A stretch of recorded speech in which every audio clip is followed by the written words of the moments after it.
Hello, this is Chris Loschiavo from RE/MAX Heritage Professionals. And in today's video, I want to address this issue that's been out there a lot in the media in the last week or two about a record number of contracts being canceled, contracts for homes being canceled. And so I want to talk about what are the 5 most common reasons a purchase contract for a home might be canceled in our current market. So there's nothing more frustrating than as a home seller to have your house go under contract quickly for a good price. You're really happy with the offer, and you take the house off the market while the closing process begins, and then maybe halfway in or 3/4 of the way through till your closing time to have the contract canceled on you and have to go back on the market. It's kind of like starting over, and it's a very frustrating part of the home selling process for sellers. But what are 5 of the most common reasons that a buyer might cancel a contract? So number 1 is the buyer changes their mind. And this is probably the most frustrating one because there's not a whole lot that you can do about it as a home seller. But one of the things, there are a couple ways you can kind of protect yourself. The most difficult period for where a buyer might cancel for just changing their mind, and the easiest one for them to do, is during the inspection period. So if there is an inspection contingency in your contract, and most contracts will have an inspection period of anywhere from 1 to 15 days typical. We're seeing in our market here 8 days as an inspection period. And that's the time for the buyer to have any and all inspections they want to have done, and then they can make any repair requests, and if buyer and seller don't agree, the buyer can walk away. But the reality is, during that period of time, the buyer can walk away really for any reason, so just changing their mind would be one reason. And normally for a seller, taking your home off the market for 8 days is not the end of the world. It's not going to have a significant impact on you. That's different than if it's at the end of 30 days. And your home's been off the market. But 8 days is not so bad. So if a buyer changes their mind early in the process, that's generally better for a seller. Still not ideal, but certainly better. How can you prevent or create a situation where a buyer would be less likely to change their mind 30 days into the closing period? The best way is to ask for a higher earnest money deposit, okay? Because during the inspection period, of course, the buyer can get their money back. But after that inspection period's over, if they change their mind, they lose that earnest money deposit in most situations to the seller. So, if they've only got $1,000 in the game, they may be willing to walk away for $1,000. If they've got $10,000 or $20,000 in the game, that's a whole other conversation. Now, if it's a cash buyer, you can certainly ask for more in earnest money. Conventional, you can ask for more because they're probably putting 10% down, but with FHA and VA, that gets a lot more challenging.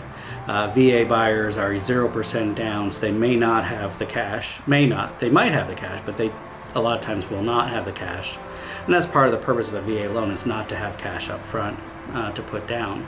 FHA buyers are going to have 3.5% down, so on a $200,000 house, they'll have $7,000. You could ask for all $7,000 up front, but again, a lot of FHA buyers are first-time home buyers, so they don't have a large down payment. But for your conventional and cash buyers, you could certainly ask for a higher earnest money deposit. That's one of the best ways to protect yourself against a buyer just changing their mind and canceling the contract. The second most common reason that a contract gets canceled is the buyer is unable to obtain financing. So it could be that they didn't provide accurate information to the lender up front, although hopefully your realtor is verifying before you accept an offer, verifying with the lender that they've seen documents, they've seen tax returns, they've seen pay stubs, they've seen whatever they need to see to approve the loan. But sometimes that's not enough, or sometimes maybe your realtor didn't do that kind of follow-up.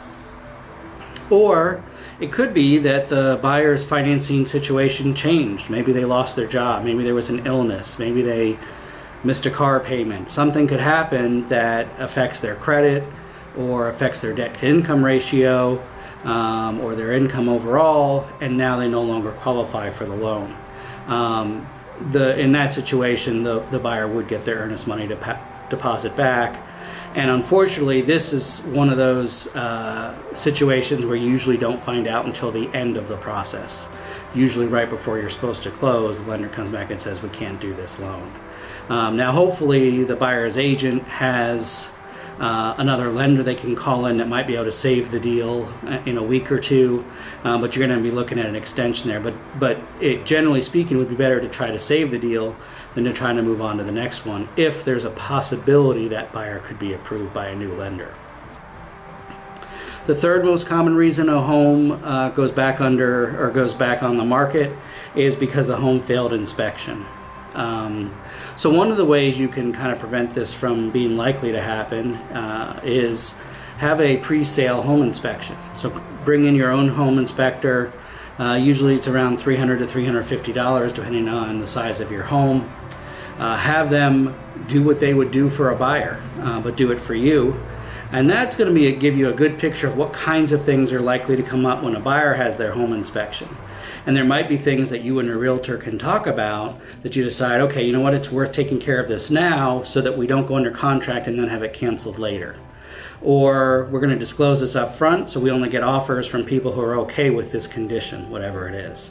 Maybe the roof is older, or the AC is older, or something like that. You're not going to replace it, but you can mitigate some damage done to you by having the home off the market for almost 30 days, or for inspection period of 8 days, and you can avoid that whole thing altogether.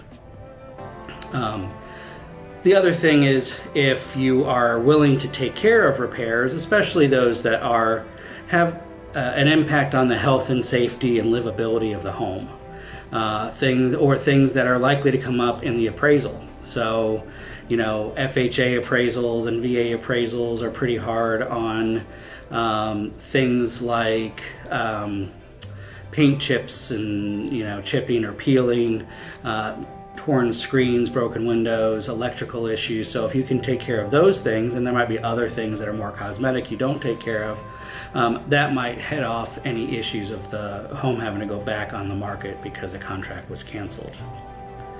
The fourth most common reason that a buyer will cancel a contract is the home that they're selling in order to move into your home doesn't sell.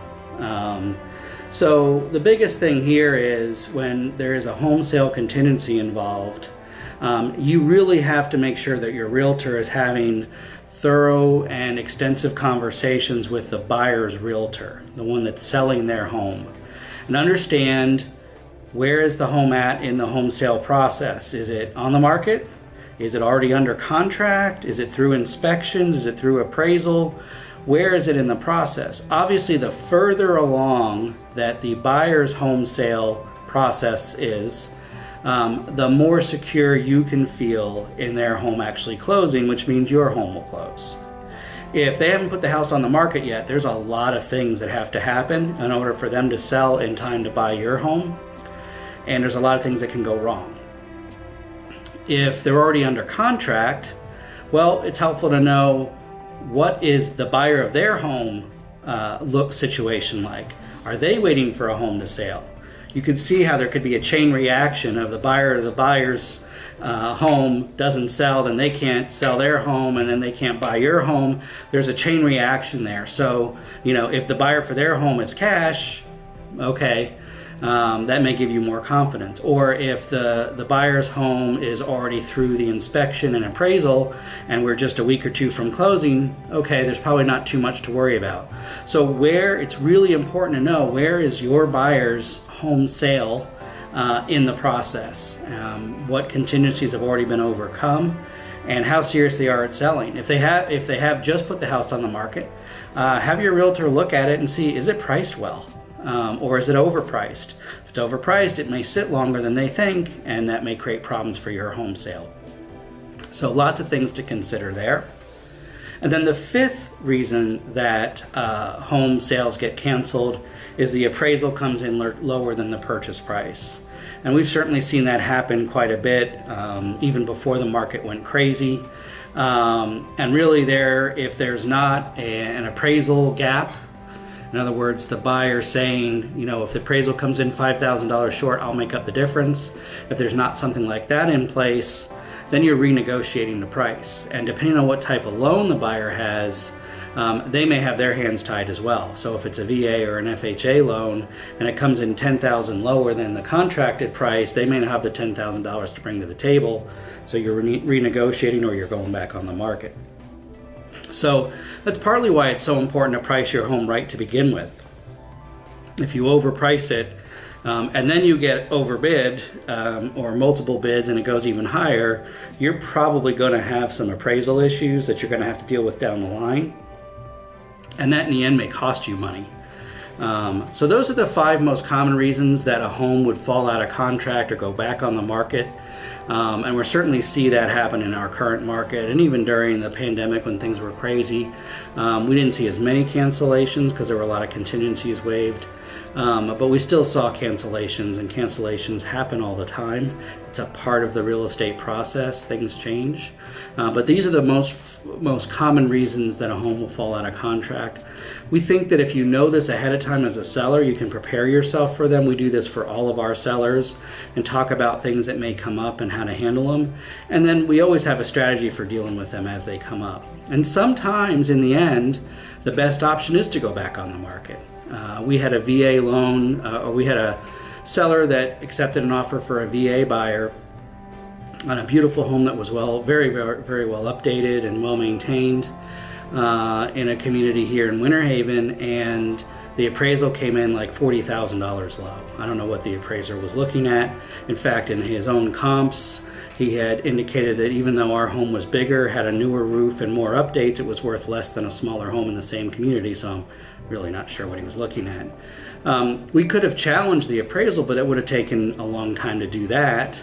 And so we decided we were better off just canceling the contract and moving on to the next buyer. While we didn't get that offer price, we still got an offer price higher than our original asking price and certainly higher than the appraised value.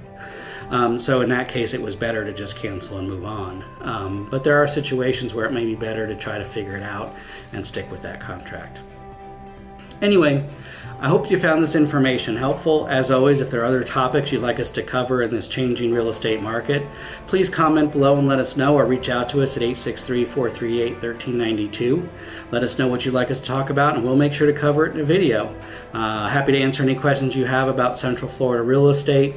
And as always, if you have anyone you'd like to refer to us that's looking to buy or sell in Central Florida, send them our way. We'll take great care of them. Have a great day, everyone.